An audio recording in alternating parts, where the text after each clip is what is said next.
You saw the score 18-3 in favor of the Nittany Lions. They've won 5 of 6.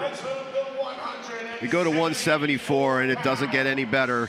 Levi Haines, or it doesn't get any easier, I should say, for Lehigh. Haines, the number 2 ranked guy at this weight class at 174. 52-2. What's up?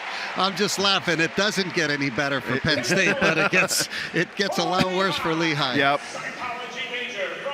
Yeah, and you got Rylan Rogers coming out. So first of all, Haines is from Orentsville, PA. He went to Biglerville High School. He is number 2 in the country. 52-2 career. Rylan Rogers from Idaho, 4-2, 14-9 in his career. Rogers from Coeur d'Alene, Idaho, Coeur d'Alene High School, and courtesy of the University of Michigan also. This is the first time we have a chance to see Rogers. He did not compete against Morgan State in the match we did in the opener.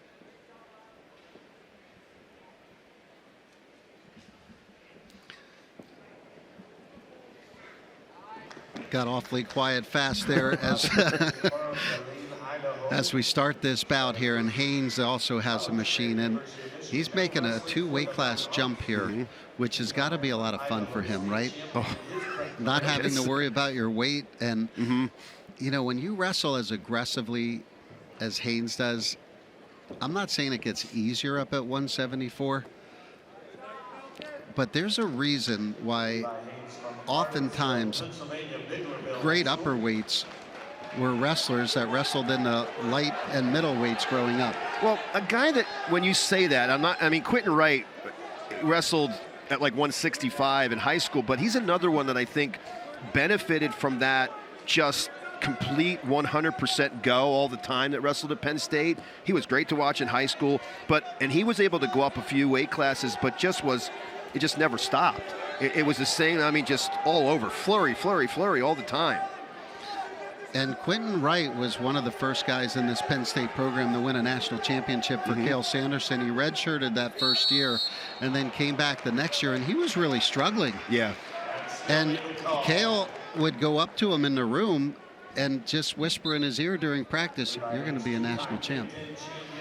And he ended up the 9th seed at the Big Tens, and I remember saying, that's the worst possible guy you could see when you're the number 1 seed. It's like, how did I got the 1 seed. Guess what? That's who I get, right? In the quarterfinals. And he was a Bald Eagle area. He was a great kid to watch in high school. A great personality, always smiling, and carried that right over. But that's, when you mention that, that's what it reminds me of, a guy that could bump up. So Haines, by the way, is number 2 at this weight. Keegan O'Toole of Missouri is ranked number 1. This is according to Flo. And that's gonna, those 2 guys are gonna battle it out. That is, I mean, Keegan O'Toole is elite as well, and that's gonna be fun to watch when these guys compete against each other. No scoring in this period so far. In fact, I think Penn State meets Missouri at the duels. These duels coming up on the 22nd.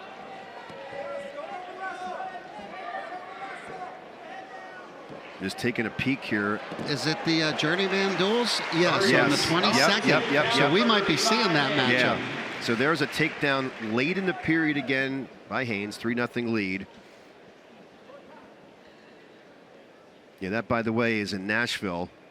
Lehigh's match against Wyoming, I just got word today, is being moved to Bryce Jordan Center. They scheduled that at Rec Hall. Penn State's match against not Lehigh, sorry, Penn State's right. match. Yeah, that's what listen, we got a Penn State grad right to my left in Tyler Long, and he told me that they moved that match to Bryce Jordan because of, I guess, the crowd side. It's the 15th of December. It's next Sunday against Wyoming. I'll tell you what, Thane Lawrence just did a beautiful single here, and Levi Haines did the single. Thane Lawrence had a great sprawl on him, and that just shows you how good Levi Haines is to be able to finish that shot in such an extended position, how he's able to make small adjustments and regrip and finish that. So Haines gets the escape. Haines, a 2-time Big Ten champion, a national runner-up in 2023, a national champ last year in 2024. Perfect season last year of 23-0, won his 2nd Big Ten title. was able to knock off Ja'Cory Teamer in the finals, 5-0 for the win at Nationals. Biglerville was a double-A school. Went 40-1. How about this? 40-1 as a freshman. Finished second in the state. 30-4 as a sophomore, state runner-up. Perfect season as a junior. 30-0, and that did not compete as a senior. Was able to train and compete at the collegiate levels, kind of setting the tempo for K-Sack and now Colin Rath. And here is Haines trying to put this one away in the second. Boy, you see so many similarities with his style and Messenbrink's. Yep. You see him on the Turk here.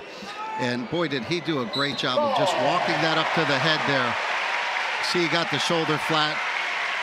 He's going to get the pin here in the second period with 48 seconds remaining. Back-to-back bonus point wins by the Nittany Lions, and kind of expected. Here's the finish. Stuffs that far shoulder there, and you can see as he walks that foot and knee to the head there, and he kind of arches in here. He's going to pick up the fall there. 24-3 lead.